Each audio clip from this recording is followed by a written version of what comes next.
네, 반갑습니다. 보이스 코칭 강의하는 유형욱입니다. 우리 지난 시간에 우리가 소통에 필요한 목소리가 어떤 목소리였는지, 또 소통의 목소리가 어떤 역할을 하는지 한번 우리가 알아보았는데요. 지금 이 시간은 제가 그동안 많은 사람들을 보이스 코칭하는 가장 중요한 그 보이스 코칭의 가장 중요한 이야기를 좀 다뤄보도록 하겠습니다. 여러분, 보이스 코칭의 가장 중요한 이야기, 호흡, 또 발성, 모음, 이런 이야기들을 오늘 좀 중심적으로 좀 이야기를 해보고, 여러분들 이 시간은 따라 하셔야 돼요. 그리고 이 시간은 실습 시간이다 생각하시고 편안하게 제가 이야기하는 대로 따라 하시면 좋을 것 같습니다. 자, 준비되셨죠? 자, 시작하겠습니다. 자, 여러분, 이제 이번 시간은요, 제가 보이스 코칭의 가장 중요한 내용을 좀 여러분들하고 좀 이야기를 좀 하려고 합니다. 제가 이 보이스 코칭, 즉 다른 사람의 목소리를 컨트롤하고 좀 도와주고 하는 이 기술은 사실 어디서 왔냐면, 제가 이제 합창 지휘를 오래 했습니다. 여러분들 합창 지휘, 그러니까 합창 음악 아시죠? 네. 합창의 가장 기본이 되는 건 뭐냐면, 여러 사람들의 목소리를 하나로 만드는 거예요. 여러 사람들의 목소리를 하나로 만든다는 것은 그게 쉽지 않아요. 네. 제가 처음에 이걸 잘 모르고 한 사람 한 사람 목소리를 똑같이 내게 하려고 했던 기억이 나요. 근데 그렇게 하다 보니까 결론이 뭐냐? 안 된다. 네. 그러면 그 사람마다 목소리가 다 다르거든요. 다른데 다른 목소리를 어떻게 하나로 만들 수 있을까? 이 핵심에 대한 그 원리를 제가 깨달았어요. 그게 뭐냐면, 사람 목소리는 다 달라요. 다른데 다른 목소리가 잘 섞이는 목소리가 있고 섞이지 않는 목소리가 있어요. 이 얘기는 뭐냐면, 그냥 고정되어 있는 것이 아니라 사람이 그 목소리를 어떻게 내느냐에 따라서 그 목소리가 잘 섞이는 목소리가 되고 잘 섞이지 않는 목소리가 돼요. 모든 사람들이 소리를 내는데 이러면서 안 섞여요. 이게 제가 그 많은 사람들의 목소리를 잘 섞는 작업을 하다 보니까 공통점이 있어요. 둥글고 밝은 모음을 내는 사람은 그 목소리가 다른 사람하고 싹 섞여요. 그래서 그냥 여러 사람들의 목소리가 하나가 돼요. 근데 그 중에 하나가 이러면 그 소리가 빡 튀어요. 여러분, 이 똑같은 흰색 천인데 전부 다 비단이야. 근데 그 중에 광목이 하나 딱 껴있어. 그럼 팍 튀어요. 색깔이 똑같아도. 왜요? 결이 다르기 때문에. 목소리의 결이 다르다는 얘기예요. 그래서 제가 많은 사람들의 목소리를 잘 섞이도록 그렇게 코칭을 하고 한 사람 한 사람 목소리를 제가 다루는 일을 오래 하다가 이 기술을 실제로 노래하지 않는 일반 사람들 목소리에 제가 적용을 해본 거예요. 그러고 보니까 대부분 우리 일반인들이 가지고 있는 많은 목소리의 문제를 해결할 수 있는 방법이 됐어요. 그래서 제가 이 기술을 많은 사람들을 제가 코칭을 하는데 사용하는 방법입니다. 제가 여기까지 설명하면 이해가 다 된 것 같은데 막상 들어가면 좀 또 이야기가 복잡한데 아주 간단하게 제가 두 가지로 말씀드리겠습니다. 여러분들 대부분 가지고 있는 이 목소리의 문제는요, 두 가지로 봅니다. 첫 번째는 뭐냐면, 대부분의 모음이 둥그려야 돼요. 둥근데 둥글지가 못하고 납작해요. 둥그려야 되는데 이 납작한 모음에서 생기는 문제가 너무 많습니다. 또 하나는 모음이 밝아야 돼요. 근데 대부분 모음이 밝아야 되는데 어두워요. 그래서 이 밝지 못하고 또 둥글지 못한 이 모음의 문제 때문에 생기는 문제가 많이 있습니다. 그래서 제가 한 사람 한 사람 목소리를 보고 문제를 접근할 때 사실은 어떤 방향으로 끌고 가냐면, 그 사람의 모음을 제가 보고 그 모음이 둥글게 내도록 도와주고 또 그 모음이 밝게 내도록 도와주는 방법이 제 보이스 코칭의 핵심 기술이에요. 여러분 한번 생각을 해보겠습니다. 첫 번째 모음이 둥글어야 되는데, 여러분들 모음은 둥근지 않은지 한번 어떻게 알 수 있을까요? 저는 사실 보면 아는데 여러분들 스스로가 판단 한번 해보세요. 뭘로 기준으로 보냐면, 저를 따라해 보세요. 입을 크게 열고 하, 해, 히, 호, 후 한번 해보세요. 되나요? 잘 안 될걸요? 잘 안 돼요. 제가 많은 분들을 이걸 시켜보니까 안 돼요. 모음이 크게 내려고 해도 안 나와요.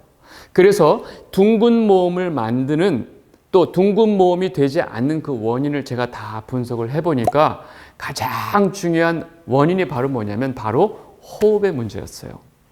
여러분, 목소리는요, 상식적으로 아셔야 돼요. 목소리는 공기가 지나가면서 성대가 움직이면서 나오는 게 목소리인데, 대부분 목소리에 문제가 있는 분들은요, 성대를 공기가 지나가면서 만들지 않고 자기 스스로 만들어요. 그래서 나와야 되는데 성대를 직접 힘을 써가지고 내요.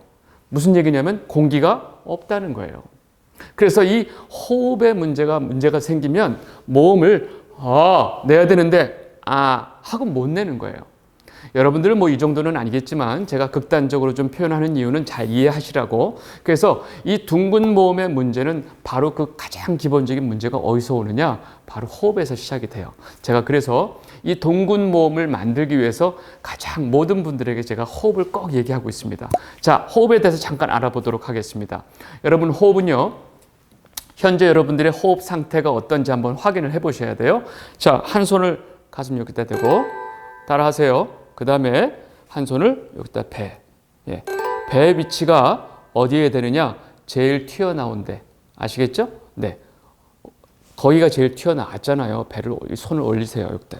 자, 이 상태에서 자, 숨을 쉬는데 코로 깊이 숨을 쉬는 거예요. 그래서 숨을 깊이 들이쉬면, 제가 우리 많은 문화해설사분들 데리고 이 교육을 하면 대부분 어떻게 숨을 쉬느냐?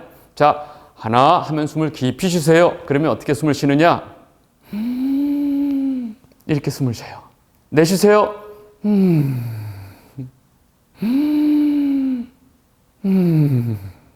여러분 지금 어떻게 쉬세요?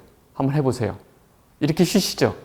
여러분 이렇게 숨을 들이쉴 때 가슴이 이렇게 올라가고 흉부를 이렇게 드는 호흡은 비흉식 호흡, 굉장히 나쁜 호흡이에요. 여러분 대부분의 분들이 이렇게 숨을 쉬고 있는데 이거는 동의학에서 역호흡이라고 그래요. 역호흡이 무슨 말인지 아시겠어요? 숨을 거꾸로 쉰다고. 여러분 모든 사람들이 이렇게 숨을 쉬니까 이게 정상인 줄 아는데 이건 정상이 아니에요.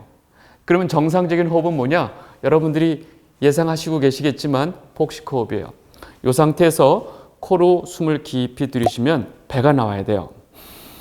배가 나오고 둘 하면 공기가 나가면서 배가 꺼지고, 배가 들락날락 해야 돼요. 숨을 들이쉬면 배가 어떻게 된다고요? 나와야 된다고요.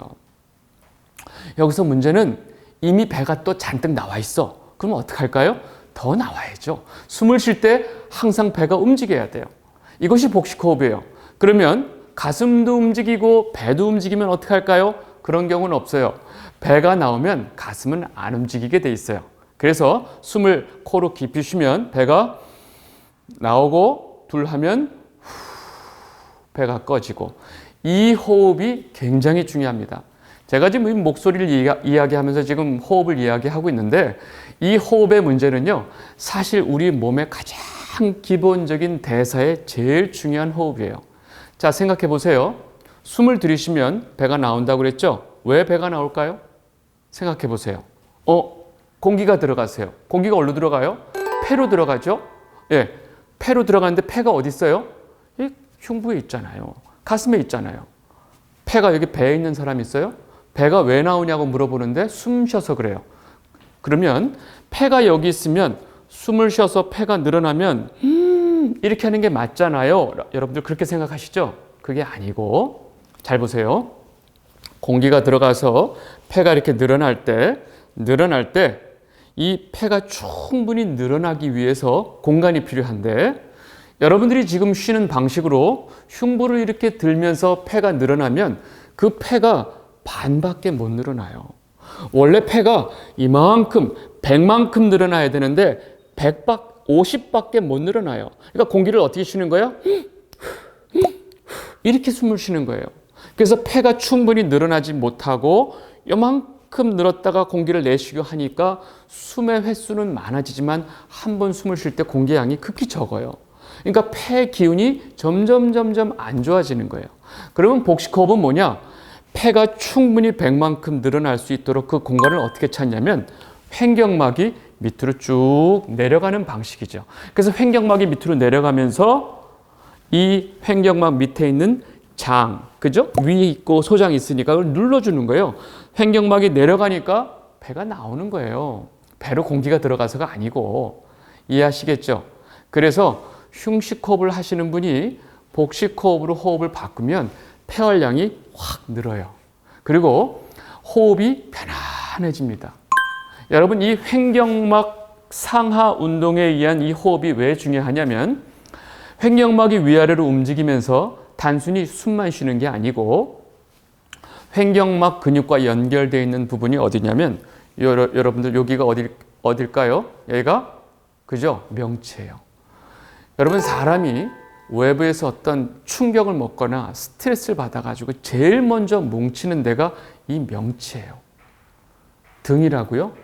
어깨라고요? 아니, 여기가 먼저 뭉치면서 호흡이 막히면서 호흡의 흐름이 안 좋아지니까 등이 뭉치고 어깨가 뭉치면서 혈류 흐름이 안 좋아지니까 목이 아프고 이렇게 2차적으로 나오는 현상인데 제일 먼저 우리 몸에서 반응하는 데가 여기 명치가 확 근육이 긴장이 돼요. 스트레스를 받으면. 그래서 여러분들 확 스트레스 받으면 소화가 확 안 되고 그러죠? 여기가 긴장이 되니까. 그런데 이 뭉쳐있는 명치를 풀어주는 유일한 방법이 횡격막이 상하로 움직이면서 여기 명치 근육을 풀어주게 돼 있어요. 그러면 횡격막을 움직이지 못하고 가슴으로만 호흡을 하시는 분들은 이 명치가 풀어지지 못해요. 그래서 제가 이렇게 사람들 얼굴을 보잖아요. 그러면 얼굴이 이렇게 여기가 이렇게 긴장이 돼 있고 얼굴이 자꾸 한국 사람들은 긴장하면 무서워져요. 얼굴이 이렇게 화가 난 사람처럼 돼 있어요. 그 사람들 여기가 약간 이렇게 항상 주름 이렇게 내려오는 주름 있죠? 그 주름이 있고 이렇게 약간 화난 듯한 얼굴을 하고 있어요. 왜 그럴까요? 여기가 뭉쳐 있어서 속이 답답하니까 얼굴이 답답한 거예요. 그럼 어떻게 하면 돼요? 이 자연적으로 우리 몸에 생기는 이 긴장은 횡격막이 움직이면서 여기를 풀어주게 되고 여기가 편안해지게 되는 거예요. 제가 지금 이 복식 호흡이 왜 우리가 목소리 때문에 이야기하지만 이 몸의 가장 기본적인 중요한 이야기다 지금 얘기를 하는 거고요. 또 하나 아주 중요한 게 있습니다. 여러분들 횡격막을 기준으로 횡격막 위쪽이 흉부고 횡격막 아래가 복부죠. 근데 횡격막 위에 뭐가 있느냐? 제일 중요한 장기가 뜨거운 심장 장기가 있어요. 그리고 횡격막 밑에 요 뒤쪽에 신장이 있어요. 잘 보세요. 심장은 뜨거운 양기라고 그러고요.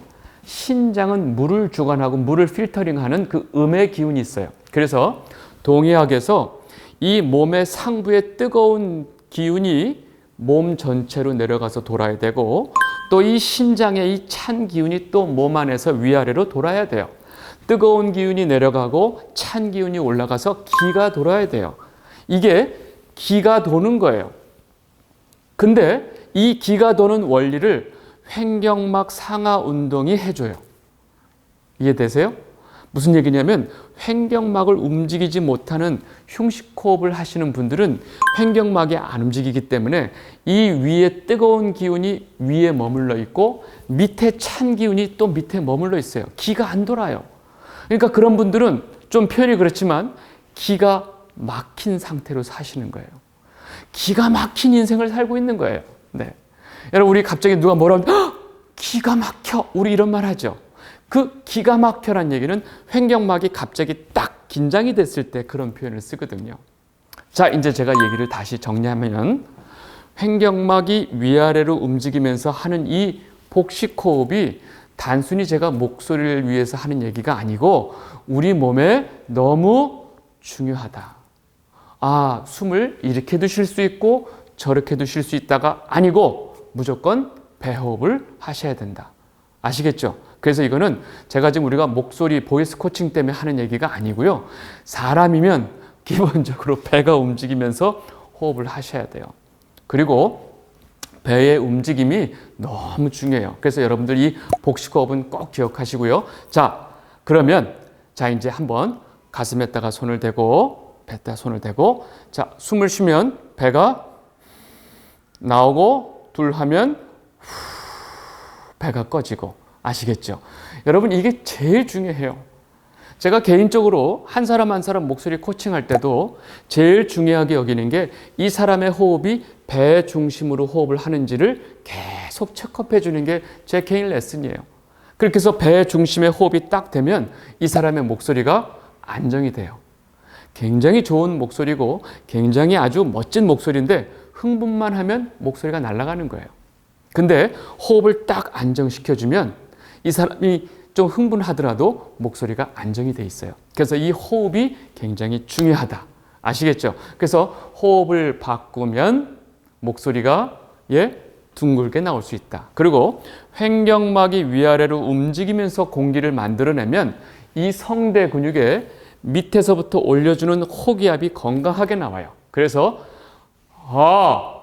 좀 더 크게, 좀 더 크게, 목소리의 볼륨은 어디서 오느냐? 이 횡격막 탄력에 의해서 목소리 에너지가 만들어져요. 그래서 대부분 목소리의 문제는 어디서 오느냐? 이 횡격막이 움직이지 못하고 횡격막으로 호흡을 안 하면 목소리에다가 좀 더 크게, 더 크게, 하고 목에다 힘을 줘요. 그럼 목이 아파요. 제가 다음 시간에 많은 목소리 문제들에 대한 얘기를 제가 좀 구체적으로 설명을 해드릴 텐데 대부분 이 횡격막을 제대로 움직이지 못해서 생기는 문제가 너무 많습니다. 아셨죠? 그래서 반드시 횡격막이 움직이는 복식 호흡을 해야 목소리가 건강해지고 목소리가 둥그레진다. 여러분 꼭 기억하시고, 자, 이제 두 번째, 요 얘기만 하면 오늘 이야기는 끝납니다. 여러분 보세요. 모음이 둥그래야 되고 또 하나 굉장히 중요한 요소, 제가 아까 뭐라고 그랬죠? 모음이 밝아야 된다고 그랬죠. 여러분, 밝은 모음은 무엇과 연관이 있을까요? 제가 이제 정확하게 말하면 사람을 봤을 때 그 사람을 이렇게 보고 목소리를 듣지 않은 상태에서 저 사람의 모음이 밝다, 어둡다를 알아맞힐 수 있어요. 그렇다면 그 사람의 모음의 밝기가 지금 어디 있다는 거죠? 바로 그 사람의 얼굴에 있다는 거죠. 얼굴 어딜까요? 알아맞혀 보세요. 네, 맞아요. 입이 아니고요. 눈이에요. 눈매. 눈이 밝아야 모음이 밝아져요. 여러분, 밝은 모음을 내려면 입이 쫙 열려야 되는데 우리의 눈과 입이 연동돼 있어요. 자, 이제 저를 따라해 보세요. 아주 기쁘게 놀라보세요. 그게 기쁜 얼굴이 아니잖아요. 기쁘게 놀라보라니까요. 그러면 눈과 입이 어떻게 해요? 동시에 열리죠. 눈은 개심칠하게 뜨고 입만 안 돼요. 눈이 열려야 입이 열리면서 밝은 모음을 낼 수 있는 입 모양이 생겨요. 그래서 눈과 입은 연동되어 있기 때문에 눈이 열려 있고 밝은 사람은 입이 열려 있어서 그렇군요 이렇게 말하는데, 눈이 어두운 사람은요 그렇군요 하고 어두운 모음을 쓰게 돼요. 여러분, 어두운 모음을 쓰면 무슨 말을 해도 상대방 마음을 닫아버리기 때문에 이상한 의미가 자꾸 오해가 생깁니다. 그래서 정리하자면 우리가 둥근 모음을 만들기 위해서는 여러분들 건강한 호흡이 필요하고, 밝은 모음을 만들기 위해서는 밝은 눈매가 필요합니다. 아시겠죠? 밝은 눈매는 또 무엇과 연관이 있을까요? 마음과 연관이 있어요. 여러분들 마음을 건강하게 하시고 밝은 눈매를 유지하셔야 이렇게 둥글고 밝은 모음을 만들 수가 있습니다. 이렇게 두 밝고 둥근 모음을 여러분들이 만들어 놓으시면 여러분들이 가지고 있는 대부분의 목소리의 문제는 다 해결이 됩니다. 아시겠죠? 네, 요 보이스 코칭에 대한 가장 중요한 목소리 얘기는 제가 이 정도 하고, 제가 다음 시간에는 실제로 많은 저에게 이야기했던 많은 목소리의 문제들을 제가 사례별로 좀 설명을 하고 구체적으로 좀 방법을 좀 알려드리도록 하겠습니다. 두 번째 강의는 여기서 마치도록 하겠습니다. 감사합니다.